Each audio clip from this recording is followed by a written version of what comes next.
నిన్న జరిగినటువంటి ఫైనల్ మ్యాచ్లో ఉత్కంఠభరితంగా సాగినటువంటి మ్యాచ్లో ఒక దశలో సౌత్ ఆఫ్రికా గెలుస్తుందనుకున్నటువంటి దాంట్లో లాస్ట్ 4 అవర్స్లో ఈరోజు మన ఇండియా టీం ఆడినటువంటి ఆట తీరు ఏదైతే ఉందో నిజంగా వాళ్ళ కమిట్మెంట్కి మనందరం కూడా హ్యాట్స్ ఆఫ్ చెప్పాలి. ఈరోజు రోహిత్ సేన ఏదైతే ఉందో ఆయన వేసినటువంటి లాస్ట్ 4 అవర్స్ స్ట్రాటజీ మ్యాచ్ సంబంధించి చాలా పెద్ద ఎత్తున వారు చాలా అద్భుతంగా ఆడడం జరిగింది. ఈరోజు భారత అంటే T20 సిరీస్లో ప్రపంచ కప్ను రెండోసారి దాదాపు 17 సంవత్సరాల తర్వాత ఒడిసి పట్టుకోవడం జరిగింది.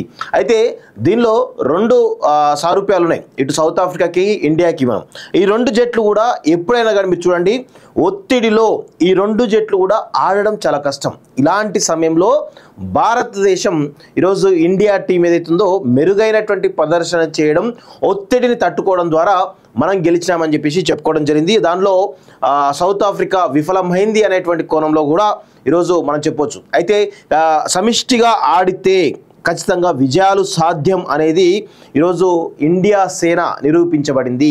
ఈరోజు కెప్టెన్ నుంచి మొదలుపెట్టుకుంటే బౌలర్ వరకు ప్రతి ఒక్కరు కూడా ఆడినటువంటి ఆట తీరు ఏదైతే ఉందో నిజంగా కూడా అందరూ ఎవరికి వారుగా చాలా పెద్ద ఎత్తున ఆడడం జరిగింది. వారు ఆడినటువంటి తీరు ఏదైతే ఉందో నిజంగా మనం అయితే మెచ్చుకోవాల్సిన అవసరం అయితే ఉంది. అయితే దీనిలో ముఖ్యంగా కోహ్లీ గురించి మనం మాట్లాడాలి. కోహ్లీ ఆయన T20కి సంబంధించినటువంటి మ్యాచ్లకు గుడ్ బై చెప్పడం జరిగింది. సో T20 సిరీస్ నుంచి తప్పుకొని చాలామంది కొత్త వాళ్ళకు అవకాశం ఇస్తున్నట్టుగా ఆయన ప్రకటించడంతో మొత్తానికైతే కొంత కోహ్లీ అభిమానులు అయితే కొంత ఆందోళనకరంగా ఉన్నట్టు తెలుస్తోంది. అయితే కోహ్లీ ఈ వరల్డ్ కప్ సిరీస్లో ఏ మ్యాచ్లోనూ కూడా ఆయన సరైనటువంటి పర్ఫార్మెన్స్ ఇవ్వలేదు.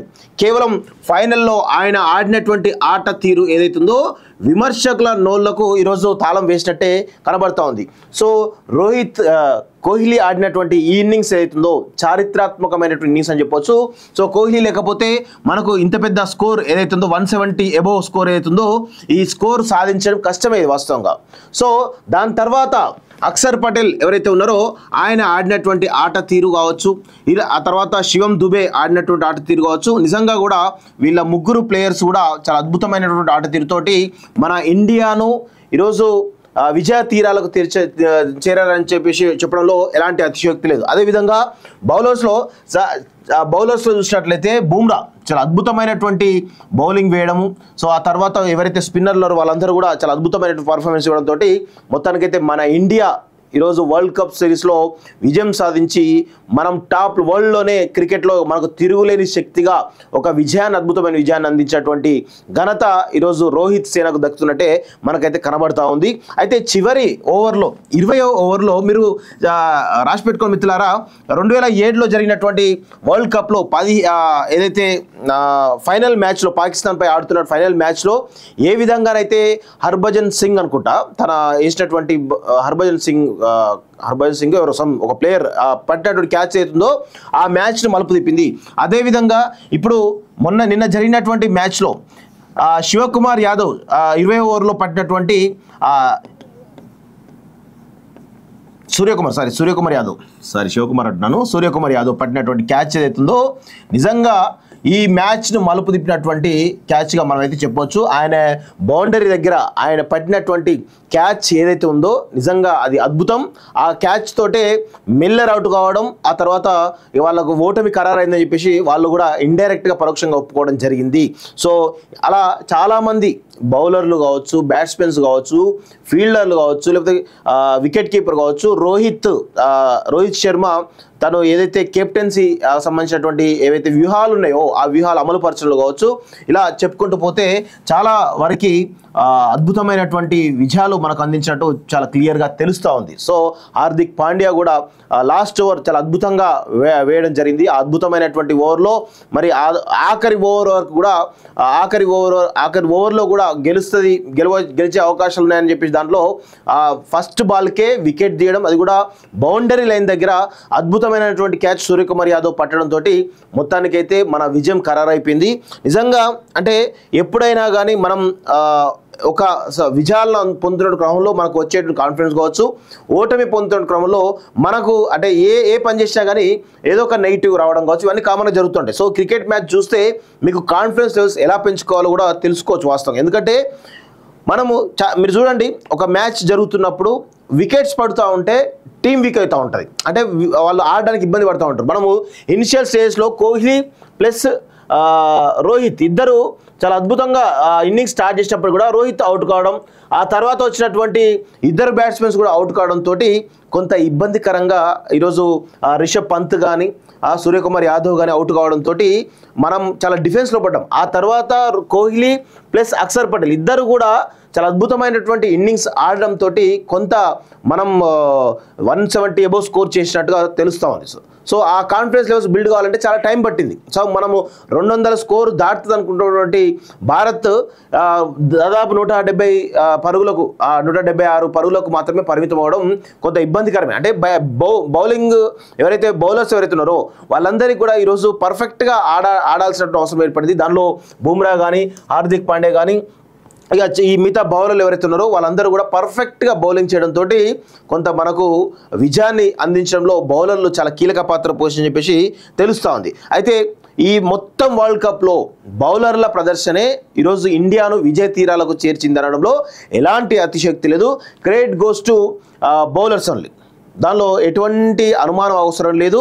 వాళ్ళు అక్కడ ఉన్నటువంటి పిచ్లకు అనుకూలంగా ఆ పిచ్లు స్పిన్కు అనుకూలిస్తాయా ఫాస్ట్ బౌలింగ్కి అనుకూలిస్తాయా అనేటువంటి దాంట్లో బేరీజ్ చేసుకొని దాని ప్రకారం స్పిన్నర్లకు అనుకూలంగా ఉండే పిచ్లపైన స్పిన్నర్లను ఎక్కువగా వాడడం రోహిత్ శర్మ చేసినటువంటి ప్రయోగం. అదేవిధంగా అది ఫాస్ట్ బౌలింగ్కి అనుకూలంగా ఉంటే ఆ ఫాస్ట్ బౌలర్లు ఎక్కువగా వాడుకునేటువంటి దిశగా రోహిత్ శర్మ వేసినటువంటి వ్యూహాలు ఏవైతే ఉన్నాయో సక్సెస్ఫుల్గా ఈరోజు పెద్ద ఎత్తున మనకు విజయాన్ని అందించినట్టుగా చాలా క్లియర్గా తెలుస్తోంది. గుర్తుపెట్టుకోండి మిత్రులారా, టీం అనేది కరెక్ట్గా సమిష్టి కృషితోటి ఆడి ఉంటే విజయాలు దానంతరవే వెతుక్కుంటూ వస్తాయి.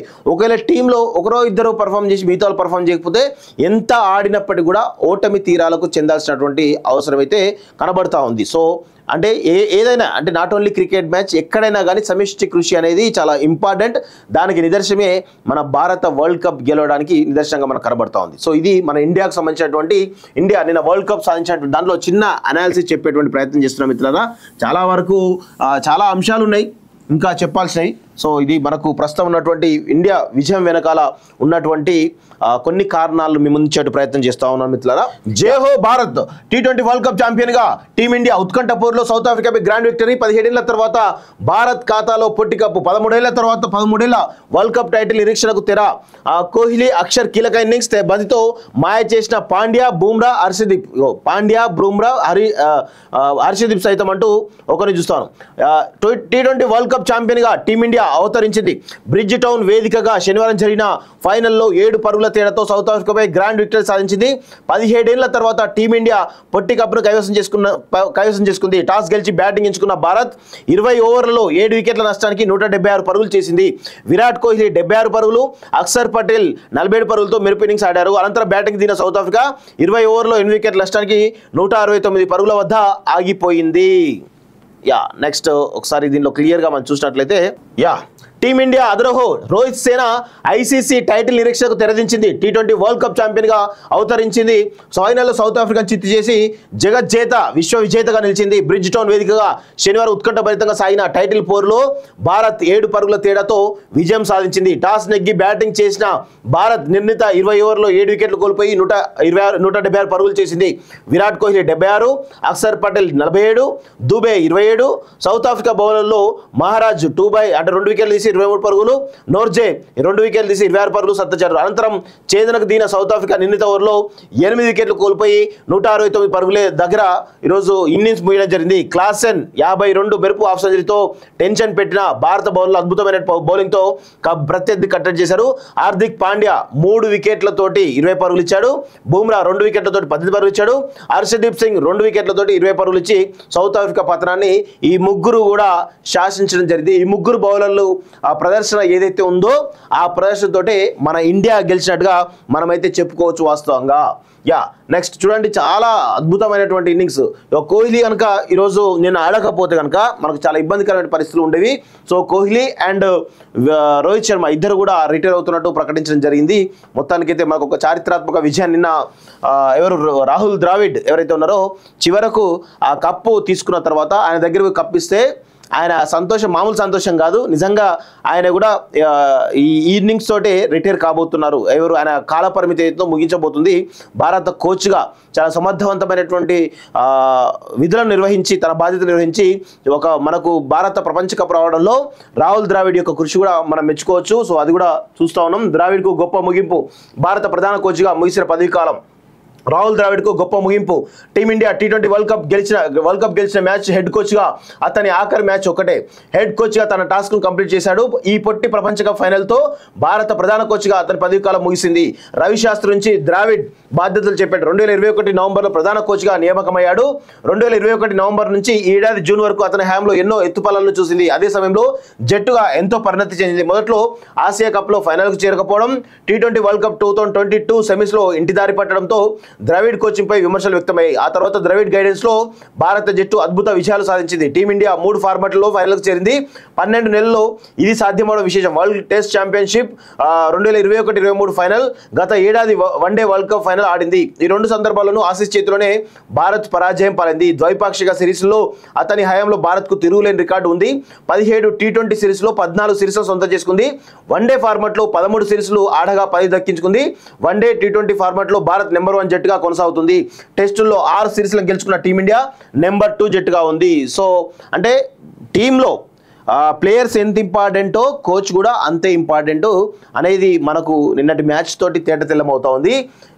టీమిండియా వరల్డ్ కప్ అందించిన 3వ కెప్టెన్గా రోహిత్ నిలిచాడు. 1983లో కపిల్ దేవ్ సారథ్యంలో భారత్ తొలిసారిగా ప్రపంచ కప్ గెలిచింది. ఆ తర్వాత ధోని నాయకత్వంలో 2007లో T20 ప్రపంచ కప్, 2011లో వన్డే వరల్డ్ కప్ విజేతగా నిలిచింది. ఇప్పుడు రోహిత్ శర్మ కెప్టెన్సీలో భారత్ T20 వరల్డ్ కప్ నెగ్గింది. సో నిజంగా మళ్ళా ఒకసారి క్రికెట్కు ఒక అద్భుతమైనటువంటి దాన్ని ఏమంటారు, దాన్ని కరెక్ట్గా ఐడియా వస్తలేదు. సో మొత్తానికైతే ఒక ఉత్తేజం అయితే రావడం జరిగింది. వరల్డ్ కప్లో ఇక క్రికెట్కు ఇక తిరుగులేని శక్తిగా మన భారత్ ఉంటుందనేది చాలా స్పష్టంగా అర్థమవుతా ఉంది.